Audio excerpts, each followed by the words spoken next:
morning before Michael woke up. The food had to be ready. Everything had to be perfect.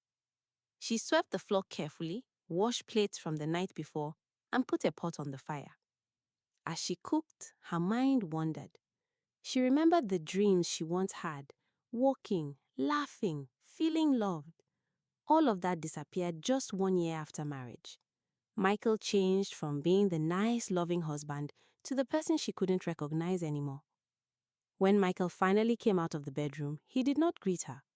He sat down, crossed his legs, and waited. "Where is my food?" he asked coldly.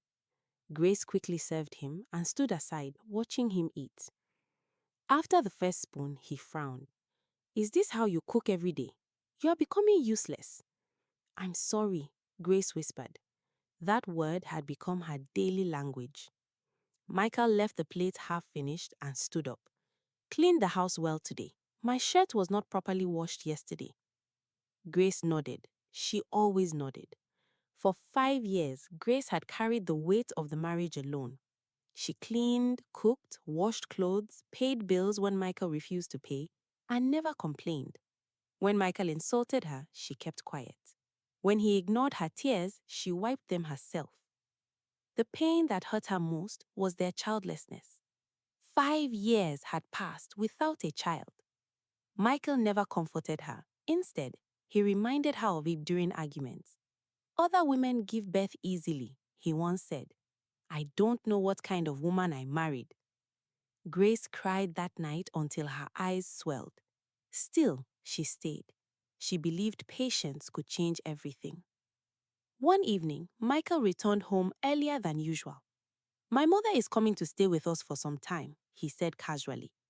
Grace's heart skipped. She had always feared this day. Madame Ruth never liked her. She believed Grace was the reason her son had no child.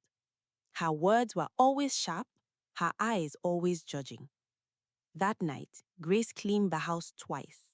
She washed curtains, scrubbed the floor, and arranged everything neatly. Her hands shook as she worked. She knelt beside the bed and prayed quietly. "God, please protect me." The next morning, a car stopped in front of the house. Grace stepped outside to welcome her mother-in-law, forcing a polite smile. As Madame Ruth entered the house and looked around with cold eyes, Grace felt a deep chill in her chest. She did not know it yet, but from that moment on, her suffering